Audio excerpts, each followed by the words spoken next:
Study ল্যাবে তোমাদের সবাইকে স্বাগতম।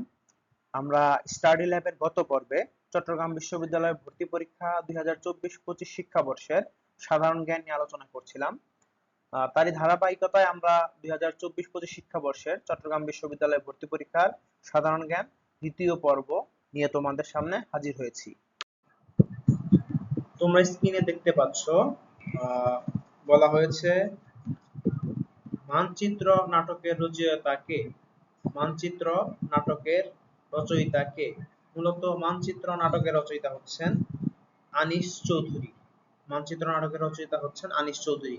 তবে এই জায়গাতে আমাদের অপশনে যে আরেকটা নাম আছে আলাউদ্দিন আল আজাদ, উনার নাম নিয়ে এরকম একটা বিখ্যাত প্রশ্ন হয়।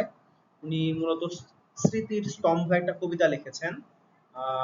মূলত 1952 সালে ভাষা শহীদদের স্মরণে যে স্মৃতি শোধ করা হয়েছিল বা স্মৃতির মিনার করা হয়েছিল বা শহীদ মিনার করা হয়েছিল, তা যখন পাকিস্তানি বাহিনী উড়িয়ে দেয় তখন তার প্রতিবাদে তিনি লিখেছিলেন, স্মৃতির মিনার ভেঙেছে বন্ধু ভয় কি, আমরা তো আছি।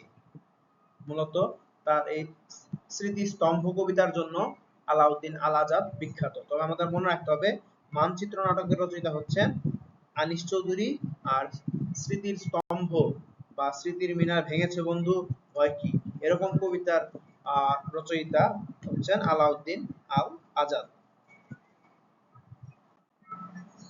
পরের প্রশ্ন, 1943 সালের দুর্ভিক্ষের ছবি এঁকে কে বিখ্যাত হন? জয়নুল আবেদিন 1943 সালের দুর্ভিক্ষের ছবি এঁকে বিখ্যাত হন। 1943 সালের দুর্ভিক্ষের ছবি এঁকে বিখ্যাত হন জয়নুল আবেদিন। চলে যাচ্ছি পরের প্রশ্নে। সোয়াচ অফ নো গ্রাউন্ড কোথায় অবস্থিত? সোয়াচ অফ নো গ্রাউন্ডটি মূলত বঙ্গোপসাগরে অবস্থিত।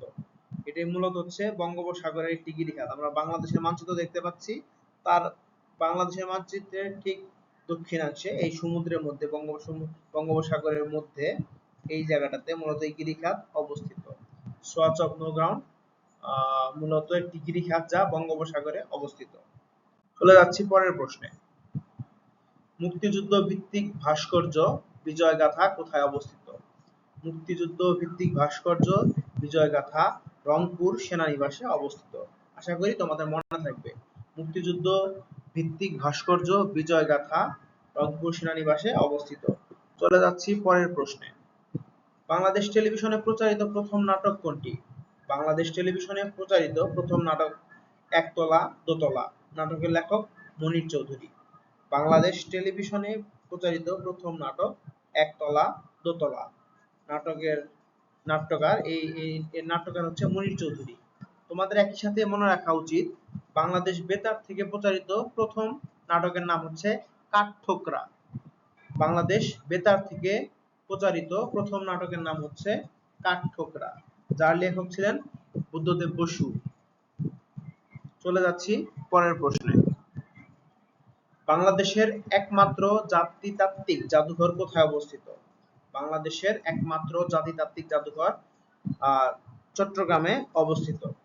আর যদি প্রশ্ন হয় বাংলাদেশের সবচেয়ে পুরনো জাদুঘর কোথায় অবস্থিত, মূলত বাংলাদেশের সবচেয়ে পুরনো জাদুঘর হচ্ছে বরেন্দ্র জাদুঘর, যা হচ্ছে রাজশাহীতে অবস্থিত।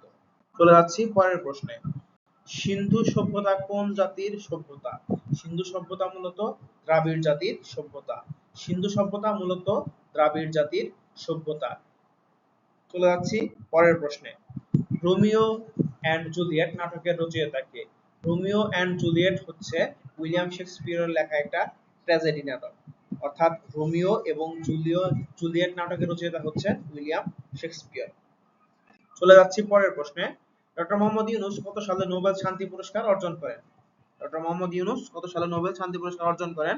বর্তমান সময়ে আসার জন্য খুব প্রাসঙ্গিক একটা প্রশ্ন। তিনি মূলত 2006 সালে শান্তিতে নোবেল পুরস্কার পান। তিনি নিজে একজন অর্থনীতিবিদ, তবে কনফিউজ হওয়া যাবে না, তিনি কিন্তু অর্থনীতিতে নোবেল পুরস্কার পাননি। তিনি কিন্তু নোবেল পুরস্কার পেয়েছেন শান্তিতে। কত সালে? 2006 সালে, প্রথম বাংলাদেশী হিসেবে। চলে যাচ্ছি পরের প্রশ্নে। বাংলাদেশের প্রথম পূর্ণদৈর্ঘ্য চলচ্চিত্রের নাম কি? বাংলাদেশের প্রথম পূর্ণদৈর্ঘ্য চলচ্চিত্রের নাম মুখ ও মুখোশ। বাংলাদেশের প্রথম পূর্ণদৈর্ঘ্য চলচ্চিত্রের নাম কি? বাংলাদেশের প্রথম পূর্ণদৈর্ঘ্য চলচ্চিত্রের নাম মুখ ও মুখোশ। মাঝে মাঝে এই চলচ্চিত্রের পরিচালকের নামও পরীক্ষাতে চলে আসে। মুখ ও মুখোশ চলচ্চিত্রের পরিচালক ছিলেন আব্দুল জব্বার খাঁ, অনেক সময় খানও থাকে, আব্দুল জব্বার খাঁ। তারপরের প্রশ্নে চলে যাচ্ছি। আল মাহমুদের বিখ্যাত রচনা সোনালী কাবিন হলো একটি কবিতা। আল মাহমুদের বিখ্যাত রচনা সোনালী কাবিন। প্রশ্ন হতে পারে সোনালী কাবিনের রচয়িতাকে আল মাহমুদ। কি ধরনের গ্রন্থ? কবিতা গ্রন্থ। চলে যাচ্ছি পরের প্রশ্নে। শোনো হে মানুষ ভাই, সবার উপরে মানুষ সত্য, তাহার উপরে নাই। কে বলেছেন? বলেছেন চণ্ডীদাস। এই জায়গায় উক্তিটা অর্ধেক দেওয়া আছে, সবার উপরে মানুষ সত্য, তাহার উপরে নাই, কিন্তু পুরো উক্তিটা হচ্ছে শোনো হে মানুষ ভাই, সবার উপরে মানুষ সত্য, তাহার উপরে নাই। বলেছেন কে? চণ্ডীদাস। চলে যাচ্ছি আমাদের পরের প্রশ্নে। জসীমউদ্দীনের প্রথম প্রকাশিত কাব্যগ্রন্থের নাম কি বা কোনটি? জসীমউদ্দীনের, আমাদের পল্লী কবি জসীমউদ্দীনের প্রথম প্রকাশিত কাব্যগ্রন্থ রাখালি। এই জসীমউদ্দীনের প্রথম প্রকাশিত কাব্যগ্রন্থের নাম হচ্ছে রাখালি, এবং তার একটা বিখ্যাত কাব্যগ্রন্থ হচ্ছে নকশিকাঁথার মাঠ। চলে যাচ্ছি পরের প্রশ্নে। খুব চমৎকার একটা উক্তি, উক্তিটা আমার খুব পছন্দের। বই কিনে কেউ দেউলিয়া হয় না। এই বিখ্যাত উক্তিটি কার? এই বিখ্যাত উক্তিটি সৈয়দ মুজতবা আলী, যিনি একজন গুণী লেখক। বই কিনলে কেউ দেউলিয়া হয় না, এই উক্তিটি মূলত সৈয়দ মুজতবা আলী স্যারের। চলে যাচ্ছি পরের প্রশ্নে।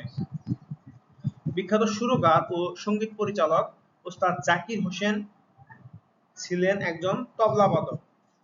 বিখ্যাত সুরকার ও সঙ্গীত পরিচালক ওস্তাদ জাকির হোসেন ছিলেন একজন তবলাবাদক। চলে যাচ্ছি পরের প্রশ্নে। বাংলাদেশের সবচেয়ে বেশি চা বাগান রয়েছে কোথায়? বাংলাদেশের সবচেয়ে বেশি চা বাগান রয়েছে মৌলভীবাজার জেলায়। বাংলাদেশের সবচেয়ে বেশি চা বাগান রয়েছে মৌলভীবাজার জেলায়। এই প্রশ্নটা আমি যেভাবে মনে রাখতাম, মনে রাখার সুবিধার্থে আমি যেভাবে পড়তাম,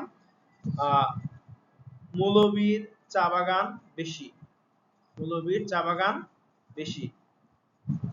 আমরা আমাদের দৈনন্দিন জীবনে এই জিনিসটা রিলেট করতে পারি, যেমন যারা হচ্ছে ধার্মিক, তাদের প্রতি আল্লাহর রহমত বেশি থাকে। মৌলভী হচ্ছে এমন ব্যক্তি যিনি ধর্মকর্ম করেন বা ধর্মকর্ম মেনে চলেন, আল্লাহর নির্দেশ মেনে চলেন, এরকম বোঝায় আঞ্চলিক ভাষাতে, এবং এর প্রতি হচ্ছে আল্লাহর রহমত বেশি। এজন্য মৌলভীর চা বাগান সবচেয়ে বেশি, অর্থাৎ মৌলভীবাজার জেলায় চা বাগান সবচেয়ে বেশি রয়েছে। চলে যাচ্ছি পরের প্রশ্নে। ওয়ানগালা কাদের উৎসব?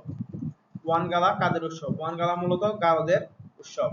ওয়ানগালা মূলত গারোদের উৎসব। যদি মনে রাখতে সমস্যা হয় ওয়ানগালা কাদের উৎসব, মনে রাখার টেকনিক হচ্ছে এই ওয়ানগালা শব্দতে একটা গ আছে, এই গালার গ, এবং গারোতেও কিন্তু একটা গ আছে। এইভাবে আমরা সহজে মনে রাখতে পারি। ওয়ানগালা তাহলে কাদের উৎসব? গারোদের উৎসব। গারোদের উৎসব কোনটি? ওয়ানগালা। চলে যাচ্ছি পরের প্রশ্নে। পরের প্রশ্নটি হচ্ছে সবকটা জানালা খুলে দাও না। এই গানের গীতিকার কে? সবকটা জানালা খুলে দাও না গানের গীতিকার হচ্ছে নজরুল ইসলাম বাবু। সবকটা জানালা খুলে দাও না গানের গীতিকার হচ্ছে নজরুল ইসলাম বাবু।